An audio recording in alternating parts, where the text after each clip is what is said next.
Welcome to Conspiracy Corner Podcast, everyone. This is Abe, your host.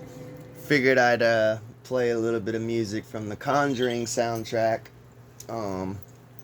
as an opener, because today we are discussing a movie review of The Conjuring Last Rites.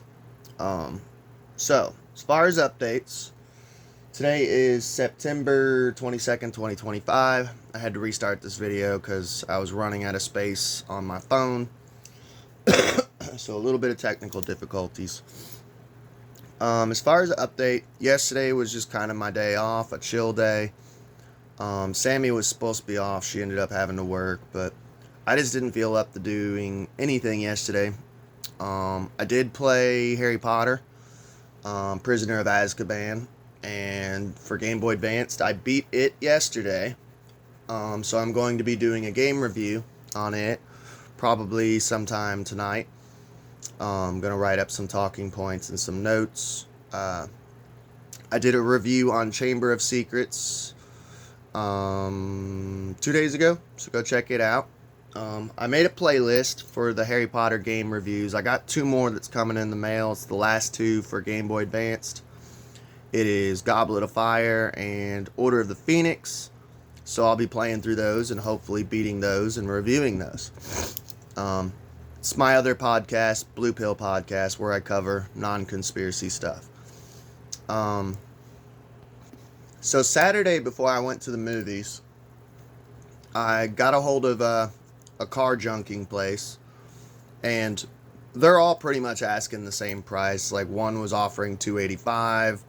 The one I ended up going with was $289. So I'm going to get $289 in cash for my old clunker, White Rabbit, the Conspiracy Mobile. I talked to them yesterday and they're like, hey, we're closed on weekends. What's a good time Monday? I said, anytime before 4. And I got 2 missed calls and they're like, hey, are we coming to get the car? I'm like, yeah, I told you, like anytime before 4. So they're like, well, we're all booked up today. We'll get it tomorrow. I said, okay. It's partially my fault, because I'm not super tech savvy. You guys know that. Chewing on an ashwagandha. So it is partially my fault. My phone, I need to figure out how to turn it up to where I can hear rings and stuff. I just had it turned down because I was kind of dodging reality for a while. It's been a rough year. But yeah, I should be getting it junked soon. So that'll be fun. $289 in my pocket. But yeah, I woke up today to, I had actually a huge influx. Every now and then, dude, I'll get a video that's a banger that gets a shit ton of views. Which I'm thankful for. It was that Charlie Kirk, we talked about George Zinn being charged with CP and his wife. Everyone in the conspiracy community saying it was a Freemason ring, and I was one of the very few brave voices who were like, no, y'all need to chill out. It's not. It doesn't have the scale and compass. It's not a Freemason ring. But anytime, like, I have a banger like that, there's usually like a large influx of like Christians who are conspiracy theorists, which is cool, but they are the weirdest. I'm sorry, man, y'all are so fucking bizarre. So I woke up today to a channel called Natural Rites and Remedies. So don't go fucking with this person. You guys know me. But it's so weird. So like they said, I think the whole thing was a psyop. It was a Fed being interviewed by a Fed. I'm not sure what she means by that, because I don't think we talked about anyone being interviewed in that episode. So that, I don't. Oh, I know. George Zinn. A Fed being interviewed by a Fed. Okay. I got you now. It took me a second. And they're going to use this to take away more rights. Now, the first part, I don't know. It would not surprise me if the government pulled off like some insane psyop. I think that Charlie Kirk is actually dead. But I do believe in that mindset that let's not let a good tragedy go to waste. And they do that with anything. They've done it with 9/11 and the Patriot Act. They do it with anything. With the whole deportation stuff going on, they're using Palantir. Like, yeah, let's not let a good tragedy go to waste. Of course, the dark people up top are going to use this to take away rights. Something else I did want to comment on with the whole Charlie Kirk thing is at the very same day, supposedly the same time, I don't know about that part, but it went through either Senate or Congress. I think it was Senate. Should they release the Epstein files, and it was voted no. So I just find that very interesting. And of course, Charlie Kirk's death took the news cycles, and no one's talking about the Epstein files being voted no to get released. So just saying. But I didn't mind that comment. I don't mind when someone voices their opinion that might counteract mine. That's fine. Then she sent another comment that said, "I rebuke you in the name of Jesus." Sorry, dog busted in. I rebuke you in the name of Jesus. I just commented back, that's not very nice. And second off, like, I don't mind if you say, like, hey, I'll pray for you in the name of Jesus. I would just simply comment back, like, hey, I don't believe in Jesus, but I'll take prayers.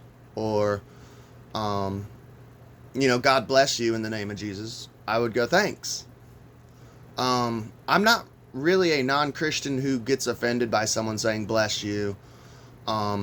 If I go over to someone's house to eat and everyone's like holding hands and praying, like, I will close my eyes and hold hands. I mean, I'm not going to pray to Jesus, who in my opinion is like a pedophile, He was screaming when he got arrested by the Romans in the Garden of Gethsemane, "I am not a Lestes," while he was in the woods with a naked boy at 3 a.m. So, yeah, I kind of stopped caring about the guy after that. Yeah, it doesn't bother me. It's just, it was really rude, I thought, and felt, and this person's a content creator, so I was just going to call them out on their rudeness of rebuking me in the name of Jesus. Like, by the way, too, I don't know what that means. I have always heard that rebuking someone, that means they have a demon in them, which wouldn't be the first time I was accused of that. There's a whole story. Go check out the episode, the time the time I talked with Larry Gators, or I remember, it was called I Pissed Off Larry Gators. Go check that episode out. It's actually kind of funny. He said I had a demon in me, so I just simply said, so then get it out. It's funny how many Christians I've ran across who have said I have a demon in me, but none of them seem to want to get the demon out. I was not expecting this to be so relevant to The Conjuring, but yeah. But yeah, I just wanted to share that crazy shit today. I woke up to my boss bitching to me over the text messages and I was like, God, is it going to be this type of day? But let's get on with the movie review. So first off, I believe, I've said this a lot of times about the Warrens, I believe that when they first started out, they were genuine. And then the money came along. And I think that that's when they started hoaxing and bullshitting things. Now, I do have a playlist called The Warrens. Go check out that playlist.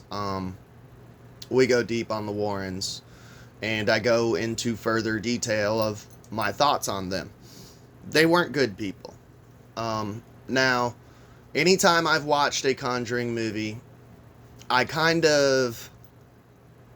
know that there's going to be artistic license. I know that these are loosely based off of true stories. True stories, quote unquote. And anytime I watch these movies, first of all, I'm a huge fan of the entire series. The Conjuring series, not the side ones, but I love the Conjuring movies.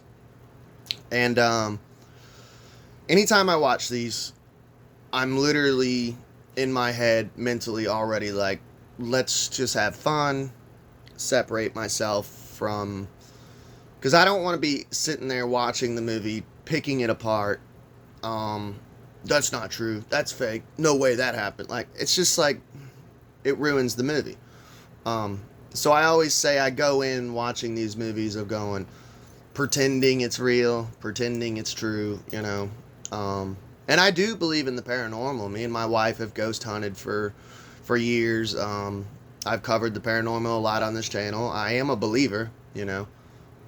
It's just sad that hoaxers have kind of ruined the community. So go in with that mindset, obviously. We did see Jason there, Jason Donahue. He's the chef over there, and I don't care to share because he mentioned it on the podcast. So go check out the interview I did with him. He's a horror actor.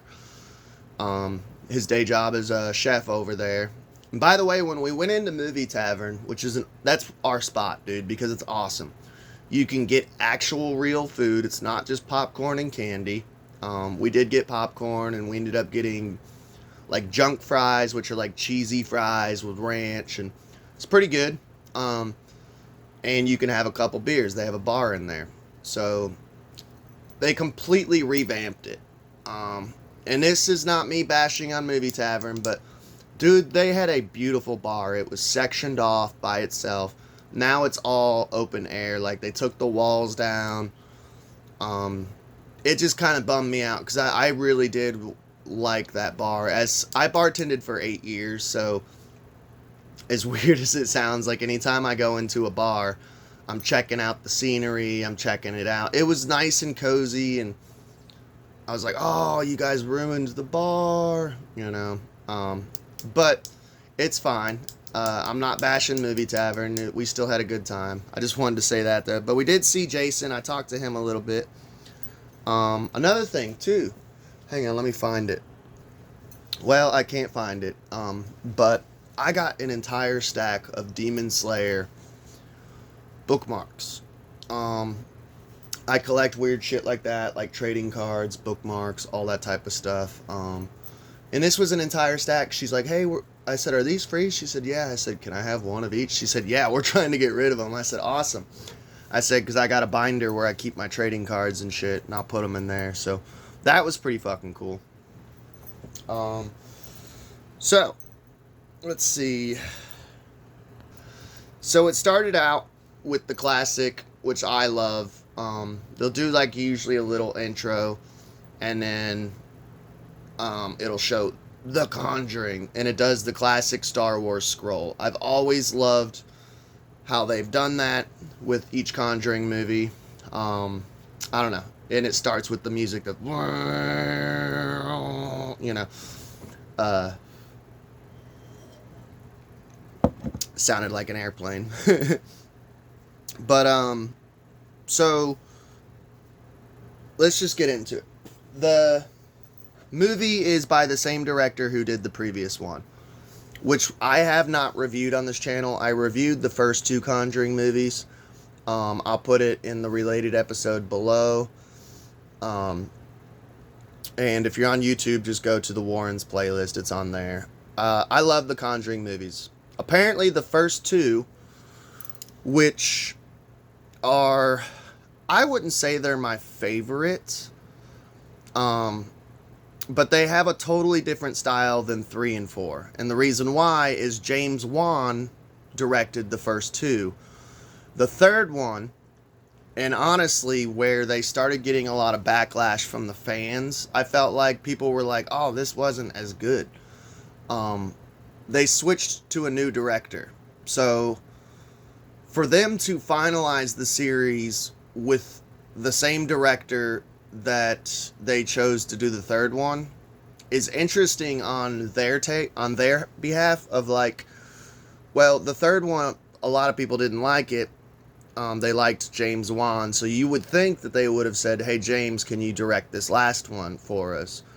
They didn't. They went with the new director who people didn't like as much. I personally did not mind the style of the third one. if you had not told me that James Wan did not direct the third one or the fourth one, I'm not gonna lie, I wouldn't have noticed. Because I felt like the first one was just right off the gate, just super over the top, amazing, like as far as action and shit. And the second one, I felt like ramped it up twice as much. And then on the third one, they ramped it up even more, where there's like helicopters. This dude broke out of prison. Like, it was insane. Which I get it, because you're trying to up the ante after each movie. But the third one, the pace was a little different. You can tell slight differences from this director and James Wan's work. So I do want to say this. This movie has a totally different feel.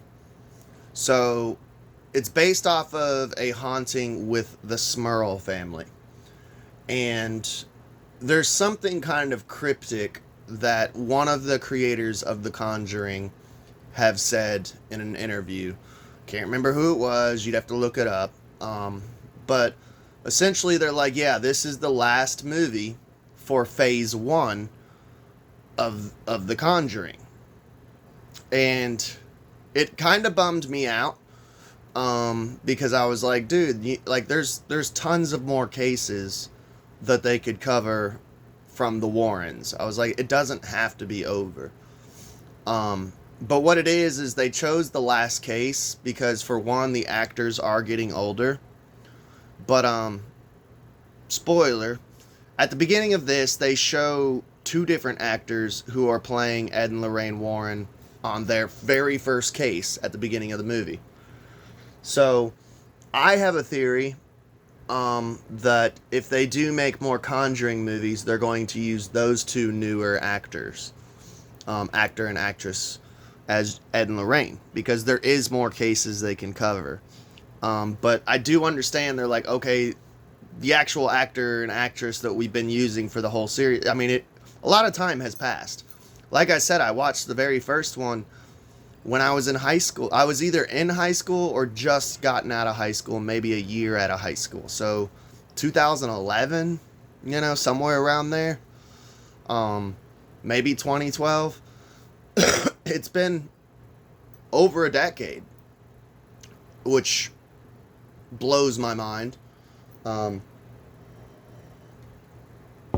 So yeah, they're not getting any younger. If they do continue the Conjuring series, it will have to be like a phase 2 where they're doing it with newer actors playing Ed and Lorraine, which they used in this movie, and it looked fine. They looked cool. They looked good, I was like, okay, I'd be okay with, falling in love with a new actor and actress.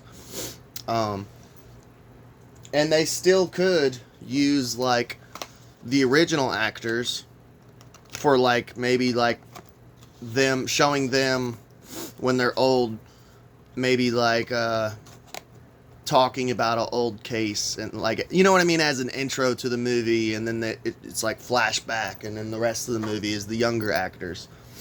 So, this movie has a totally different feel than any of the other Conjurings.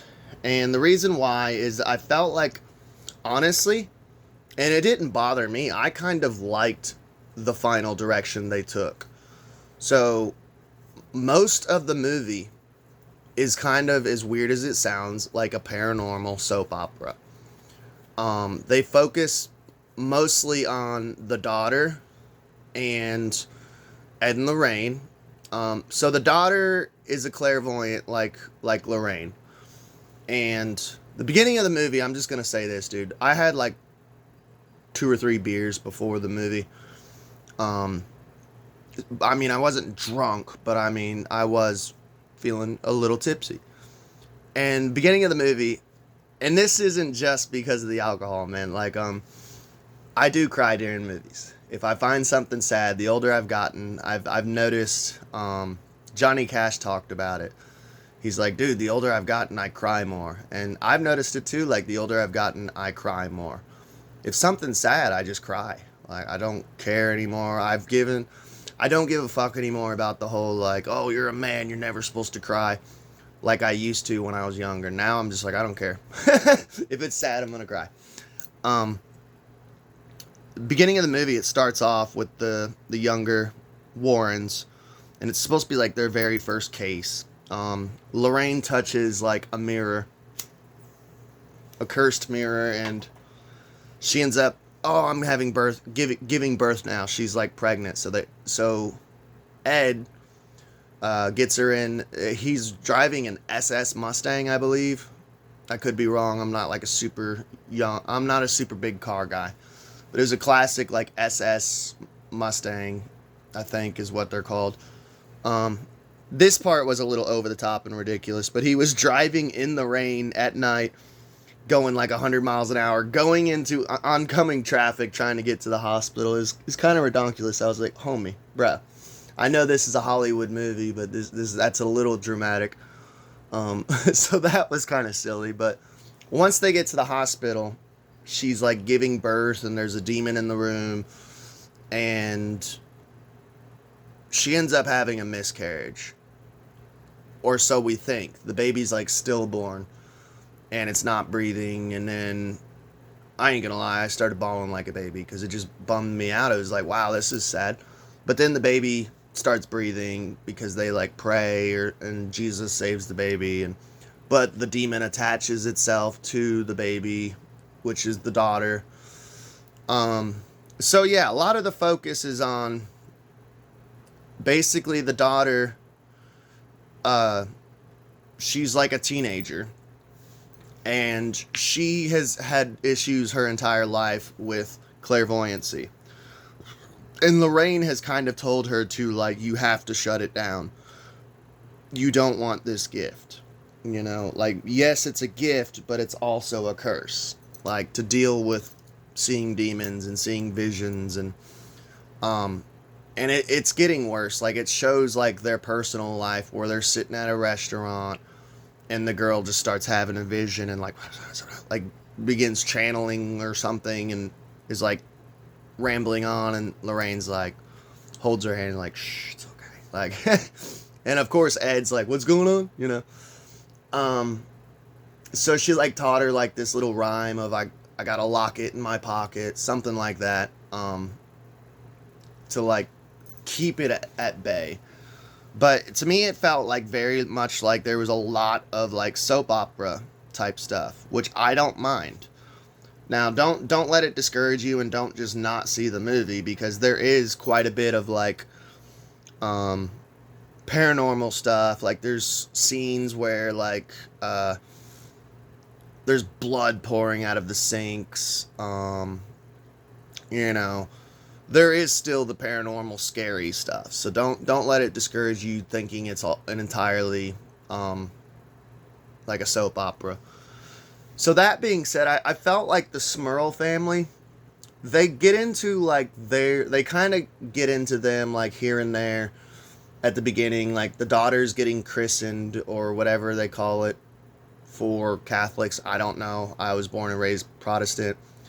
So she gets a gift. It's this haunted mirror. It's allegedly the same haunted mirror that Lorraine touched, and it like caused her to have the stillbirth. So it was basically essentially a portal, you know. And in the house there was a guy who like killed his wife with an axe. So another thing too, that's where kind of like the skepticism of Ed and Lorraine kind of come into play, because like with the Perrin haunting, the very first haunting, apparently they had made up all the story about Bathsheba. Bathsheba was this poor old widow woman who lived in the house. And Lorraine just made up this entire backstory that she was a witch. She sacrificed her baby by the fireplace, and then she hung herself. And apparently, like, none of that had fucking happened. And the family of the lady Bathsheba are like, dude, like, you ruined her reputation. So now, like, for the rest of time, people think she was a witch and baby murderer, and like none of that was fucking true. She was a widow who kept to herself in this house. Like, thanks, you know. um, so yeah, I highly doubt that that's even true. That the owner of the house before the Smurl family like murdered his wife with an axe. I mean, I can look it up. We'll have to do a whole episode on the Smurl family. Um, Add it to the Warren playlist. Which, speak of the devil, October's coming up. I know I have a lot of newer subscribers, which is cool. So, if they don't know, during October, the whole month of October, I try to, it's not a guarantee, but I try to focus on just the paranormal for the month of October. Like paranormal, spooky stuff, Halloween related stuff. For one, I'm an occultist, I'm a witch. I love the paranormal and I love Halloween. It's my favorite holiday. Like I said, I try to focus on just paranormal and scary stuff and maybe true crime for the month of October. But because the world is crazy and because life is crazy, I may end up covering some conspiracy here and there if I have to. If there's a big enough story, I'm sorry, I'm not just going to ignore it. I have to talk about it, you know, if it's something important to me. But yeah, just a little heads up. If you see a shift in the channel, it's only for a month. Some people like it, some people don't. If you like paranormal and true crime, you're going to love the month of October. If you don't unsubscribe, don't freak out and leave me. It's just I've done it like every year. I've tried to focus on just the paranormal and Halloween related stuff during the month of October. So you will see a slight change if you're new to the channel. If you're a regular and you've been around for years, you already know what's coming. I do it every October. But yeah, it was pretty cool though to see like cameos of like older characters, like the cop from the first one who was like the comic relief. He comes back. He's like barbecuing at one of the Warrens barbecues, and a future son-in-law is there. I guess he's dating the daughter and he's wanting to marry her eventually, but he's there and he walks up to the cop who's barbecuing and he's like, you know, who are you? And he's like, oh, I worked on some of the, hang on, my cat, dude. Sorry, dude, I can never get fucking peace around here recording. It fucking blows. Either come in or don't, kitty. So, yeah, he was like the comic relief on the first one, and he was a comic relief in this one. He wasn't around for long, but he's like, yeah, see this scar? Like, and the guy's like, have you ever seen any exorcism or demons? And he's like, have I ever seen any? Let me tell you about it. Like, so that was kind of cool that they brought some of the older cast members back. It felt like almost like a reunion of the last movie, the final last hurrah of The Conjuring. So I am curious. I'm thinking either they're going to use the younger actors as Ed and Lorraine that I told you about, or they're going to get into basically phase 2 of The Conjuring, which would be the daughter is now the main character, her and her new husband or boyfriend, because in real life they became paranormal investigators. So I'm thinking that's probably how it'll shift over. I don't know. I'm very curious. If they do go with the daughter, I think that's cool. The actress they chose is she's beautiful. You guys know how I feel about pale brunettes. She's beautiful. But also she's a good actress. I wouldn't mind still being a fan and still watching the newer Conjurings if it's about her and her boyfriend. So we'll see. I give the movie an 8 out of 10. It was good. It wasn't amazing. I think once you've seen one Conjuring, you've kind of seen them all.